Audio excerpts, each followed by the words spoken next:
Hi everyone. In this video, we're going to be talking about equilibrium and the Haber process.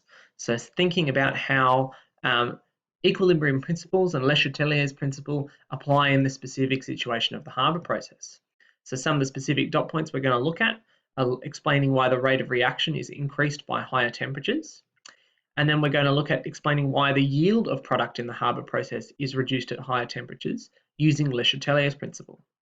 So hopefully by now, you would have already accessed and watched the video, the HSE Study Lab video referenced here below, and written down some key summary points.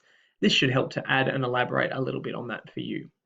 So we've talked about the fact that that the Haber process, the production of ammonia using this particular chemical process, is an equilibrium or reversible reaction.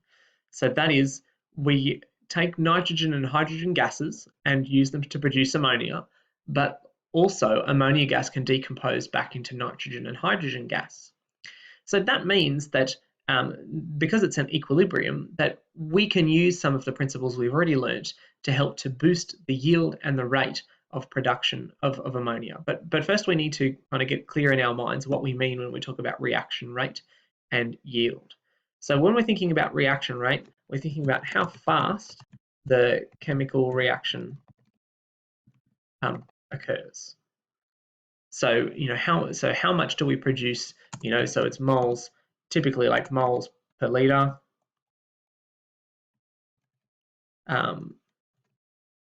per second. Oops.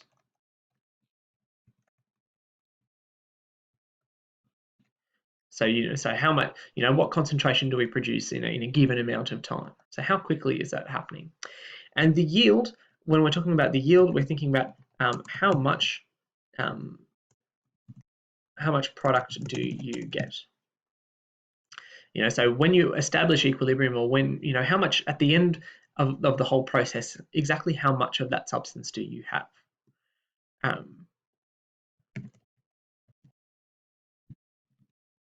Okay, so what we see in an equilibrium like this is that we have a tension between how quickly things happen and how much that you get at the end. And what we see is that temperature has a key kind of role to play in the striking the balance between those two things. Because if you have a look at the table just here below, what we have is thinking about what percentage yield of ammonia that we get at a range of different pressures in units of atmospheres. So so 1 atmosphere corresponds to atmospheric pressure at sea level. So 10 atmospheres is 10 times that, and so on. And so that 1 atmosphere corresponds to 100 kilopascals. And then at different temperatures in Celsius, going from all the way up to 1 up to 700. I am aware, if you're going to be pedantic, that there is a lack of a 600 column here. I needless to say, I didn't make this data, so don't blame me. Okay, but so what we can see, there's some different trends that we can spot here that I want you to make note of in the space underneath. Okay, which is just in this line space just here. Okay, so what we see is that let's look at a particular line, a particular row of the table. Okay, so maybe let's say at this one here, at 50 atmospheres, what we see is that we start off with 94% yield at 100 Celsius, but then as the temperature increases, the yield decreases. Okay, I'll say it again. As temperature increases, yield decreases. Okay, well, in a moment, we'll actually go into why that is, but I just want you to note that down to start with. And then what I want you to do is we're going to pick a column. At a given temperature, what happens if we increase the pressure? So let's pick 300 Celsius because we've got a complete data set there. At 10 atmospheres, we get 15% yield. And then as we work our way up to 1,000 atmospheres, we go up to 93% yield. Okay, so we can see that as pressure increases, yield increases. Okay, so as temperature increases, yield goes down.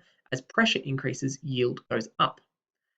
But what we see is that both of these things have practical implications in terms of how we conduct the Haber process. In the next video, we're going to identify, using Le Chatelier's principle, why we see these particular trends.